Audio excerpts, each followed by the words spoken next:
Beberapa waktu lalu, Menteri Agama telah memelintir menurut saya istilah populisme dan populisme Islam. Kenapa? Karena istilah tersebut tidak tepat digunakan dan menurut saya bisa memberikan salah persepsi.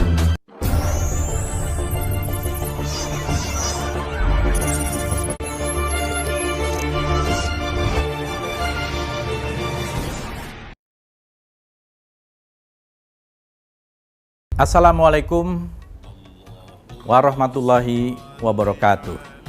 Salam sejahtera untuk kita semua. Beberapa waktu lalu, Menteri Agama telah memelintir menurut saya istilah populisme dan populisme Islam. Kenapa? Karena istilah tersebut tidak tepat digunakan dan menurut saya bisa memberikan salah persepsi terhadap istilah populisme dan populisme Islam. Dan ini perlu kita kritik dan perlu kita luruskan. Kali ini saya ingin memperjelas alasan kenapa pernyataan itu perlu diluruskan dan diberi satu kritik. Pertama, Menteri Agama secara gegabah telah memelintir istilah populisme Islam sebagai paham yang berusaha menggiring agama menjadi norma konflik. Pemelintiran semacam itu jelas keliru.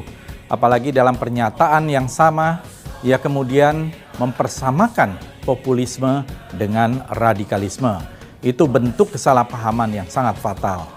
Sebagai politisi, seharusnya Menteri Agama paham bahwa populisme adalah kosakata biasa, baik dalam ilmu politik maupun dalam kajian demokrasi. Tak ada problem intrinsik dalam istilah tersebut. Secara semantik, populisme berarti gagasan dari kalangan elit yang memberikan perhatian kepada kepentingan rakyat kecil. Dalam kaitannya dengan istilah populisme Islam, istilah tersebut juga bisa dimaknai sebagai gagasan yang berusaha mengartikulasikan kepentingan umat Islam. Di mana salahnya? Jangan lupa, sebagai politisi yang juga berasal dari partai yang berbasis Islam, ia sendiri bisa dianggap sebagai produk dari populisme Islam. Jadi apa yang salah dengan gagasan tersebut? Itu alasan pertama.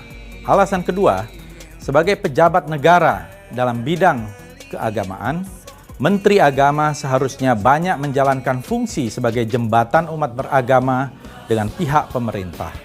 Dalam posisi itu, ia seharusnya lebih banyak melakukan politik inklusi, merangkul, dan mengajak, bukannya melanjutkan politik eksklusi dari Menteri Agama sebelumnya yang terus-menerus membangun tembok di antara umat beragama seolah ada permasalahan antara kaum sana dan kaum sini. Padahal pemisahan itu sifatnya hanya politis saja, bukan agamis. Seperti yang pernah saya sampaikan, terma radikalisme, ekstremisme, atau bahkan terorisme tidak seharusnya diulang-ulang diucapkan di ruang publik oleh pejabat negara. Itu hanya akan membuat mereka jadi kian mirip pejabat kolonial di masa lalu, yang gampang sekali menyebut semua pihak yang berbeda sebagai teroris, ekstremis, atau radikalis. Stoplah bikin pernyataan murahan semacam itu. Ketiga, Menteri Agama seharusnya menyadari yang beragam di Indonesia ini bukan hanya agamanya, tetapi juga spektrum interpretasi di masing-masing agama yang juga tetap ada. Jadi Menteri Agama seharusnya belajar jadi tokoh yang bisa berdiri tegak di tengah seluruh umat beragama dengan spektrum keyakinan yang memang beragam. Saya paham banyak sarjana kita pada umumnya menganggap populisme merupakan penyakit bagi demokrasi. Hal ini disebabkan karena klaim sepihak populisme sebagai satu-satunya yang sah mewakili rakyat. Dari kata populi, rakyat itu adalah populi. Sedangkan isme-isme politik lainnya, terutama golongan elit, tidak dianggap sebagai bagian sah dari rakyat. Sejumlah fenomena politik di berbagai belahan dunia sering diasosiasikan merujuk kepada politik populisme ini. Mulai dari Trumpisme di Amerika, Brexit di Inggris, Syriza di Yunani, Podemos di Spanyol, Rodrigo Duterte di Filipina, Geert Wilders di Belanda, atau Norbert Hofer di Austria.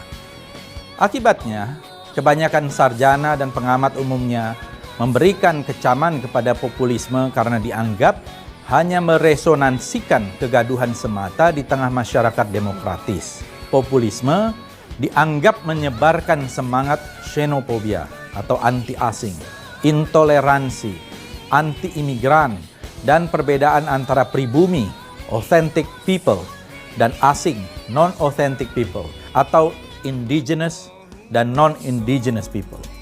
Intinya, populisme dinilai sebagai presiden buruk bagi demokrasi. Bahkan ada yang menyempitkan populisme sebagai bentuk konservatisme dan fundamentalisme keagamaan. Tetapi penilaian tadi tidak sepenuhnya tepat. Penilaian negatif terhadap populisme umumnya mengandung bias elit. Saya sendiri bukan orang yang menganggap populisme berseberangan dengan demokrasi. Gelombang populisme menurut saya muncul sebagai kritik terhadap elitisme. Dalam satu segi, populisme justru sangat demokratis karena mengekspresikan kedaulatan rakyat, terlepas dari muatan isu atau kepentingan yang melatarinya. Jadi saya berharap lain kali Menteri Agama tidak gegabah dalam berbicara dan menerjemahkan istilah. Demikian pendapat saya, dan ini merupakan bagian dari aspirasi rakyat yang harus saya suarakan agar kita mendapatkan keteduhan. Ini merupakan sebuah kajian dan aspirasi sehingga para pejabat publik tidak gampang gegabah menerjemahkan sebuah istilah yang akhirnya bisa menimbulkan misinterpretasi dan bahkan kegaduhan-kegaduhan baru yang sama sekali tidak perlu. Terima kasih. Wassalamualaikum warahmatullahi wabarakatuh.